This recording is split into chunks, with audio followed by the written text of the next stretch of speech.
Hi, I'm Rick Lambert. Welcome to the Smarketing Show. If you're like me, you've been hit with emails saying, hey, we can optimize your website. We know all about SEO. And I thought, why not bring our SEO specialist on today so you can hear directly from Kayla Trowler. Trust me, she was a first round draft choice out of a local college, Fanshawe College, Kinlan School of Business. Check marks right across from her coaches. We're so lucky to have you on our team, Kayla. And I thought today, if you could explain to business leaders what SEO is and why they should prioritize it in terms of their marketing strategy going forward. So maybe you could talk a little bit about the training in terms of certification. In layman terms, you may have a mechanic working on your car that's not certified. He's got some tools versus a certified mechanic. So talk a little bit about the certification you've been through, if you could. Yeah.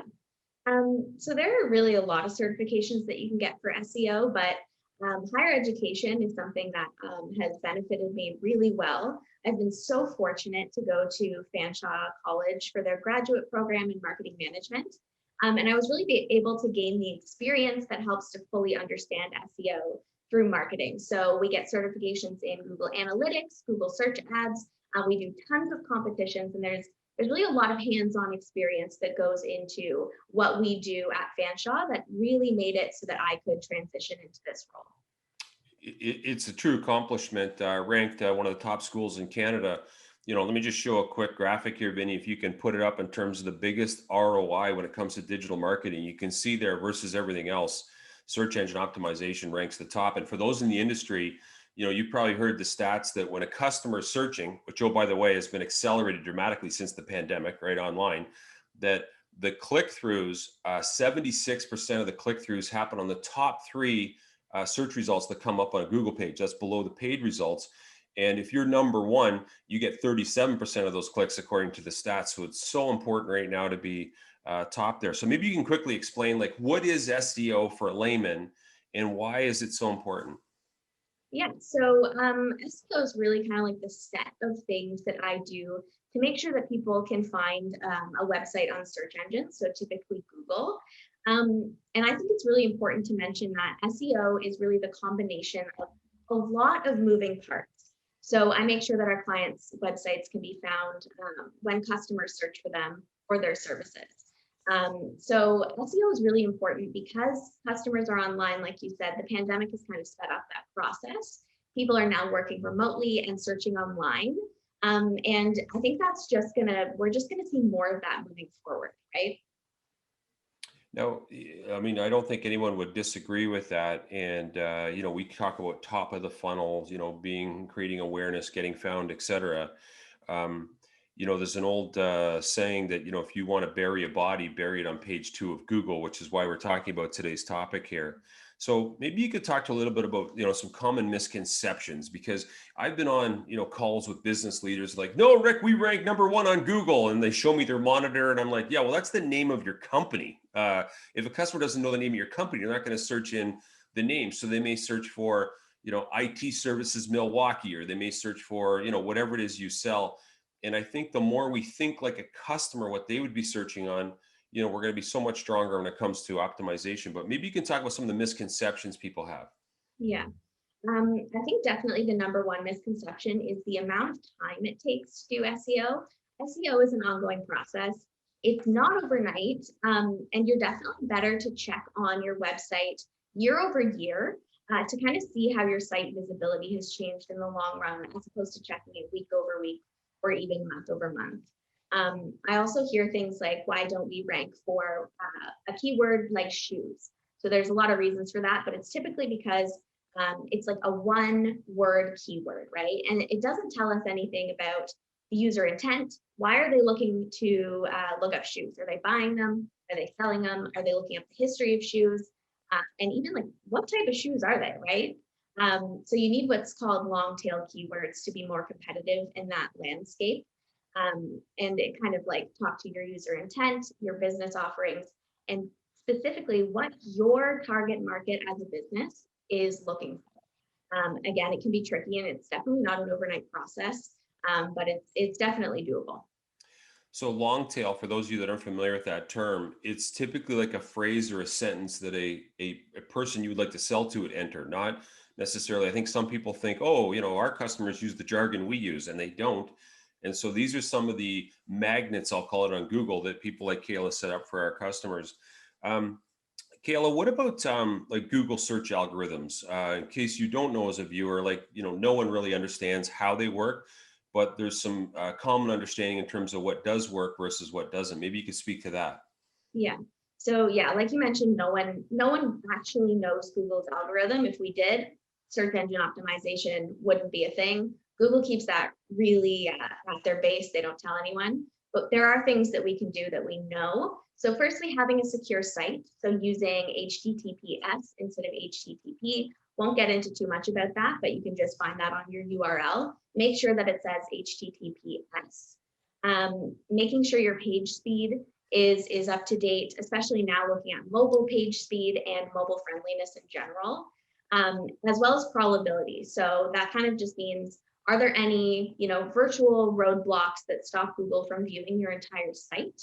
Which means that, not all of your pages are going to show up on Google, possibly, right? And we know that your domain age and authority are definitely big ranking factors as well. And of course, content. So as you talk about HTTPS, if you're online right now watching this program and you put in your website address up top and look on the left, you'll see either HTTP or HTTPS right beside kind of the www. The S stands for secure socket layer. And what that means is that your website is cocooned to prevent it from hackers. And I can tell you, as a website provider, they're active right now. So if you're missing the S, very, very important. The other thing that we've seen in terms of search results, Kayla, is the dramatic increase in mobile. So, when we started building websites 10 years ago, maybe 8, 9%, 5 years ago, maybe, the high teens were people hitting websites with mobile, but now we're seeing anywhere from 35, to mid 40s in a business to business setting. So, if you haven't looked at your website in a while through your phone, you might want to check that out. It's a classic mistake people, have to fix. What about so let's say you got my interest and you want to check out how your website's performing. Like, what are some of the tools, the free tools that you might suggest over and above maybe contacting us at Into Communications to do a holistic analysis? Yeah. So the first thing I would definitely suggest is looking up your site on Google, like your business name specifically. And if that doesn't come up, something is probably wrong, like maybe your site isn't indexed. So definitely do that first. And then you can kind of broaden your search to include your services and where they are. And just make sure to keep your target customer in mind. Always do a Google search for keywords that you'd like to rank for and your main services or products. And if you don't come up for that, see who does come up for that, because you might be able to take inspiration from them. Yeah, and one thing I learned a while ago, someone showed me, like, if we search through our own browser that we always use, the search results are often skewed based on your historical searches, if you follow me. So one thing I always suggest to customers is open a Chrome browser, and then on the right side, select incognito window, and that will be a fresh, pure search that will more emulate what your customer is looking at. Because if you've been searching on something for years, it's going to determine kind of what shows up on Google. So it's more of a natural kind of search. So Kayla, what would be, if someone had a specialist like you working on their search engine optimization, what would be some of the things that you would do for a company, just so they understand like what a specialist would bring? Yeah. So typically, like within Two Communications, the first thing I'll do is help our clients understand kind of what SEO is. So it's great that we're putting this out there because hopefully, that's the first step for people to take. Because outside of marketing, people don't really know what SEO is, right? So then I'll kind of put together a little presentation, or we'll have a meeting to talk through, my role with them, and kind of this meeting helps manage expectations on both sides, basically.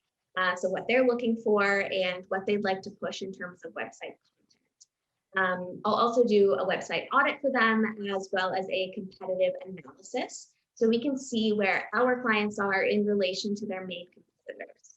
I'll also kind of be always working on site SEO maintenance, like making sure your pages are up to speed, like we mentioned about, tweaking metadata descriptions, working on local SEO by creating and updating Google My Business pages.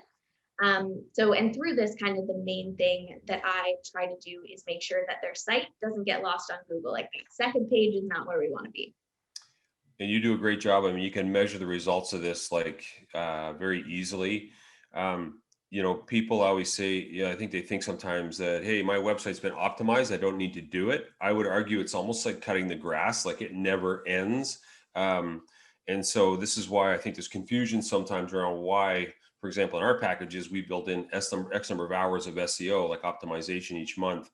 Um, so Kayla, any closing thoughts you might have for our audience that's saying, hey, why should I really focus on SEO with my website given all the other, priorities?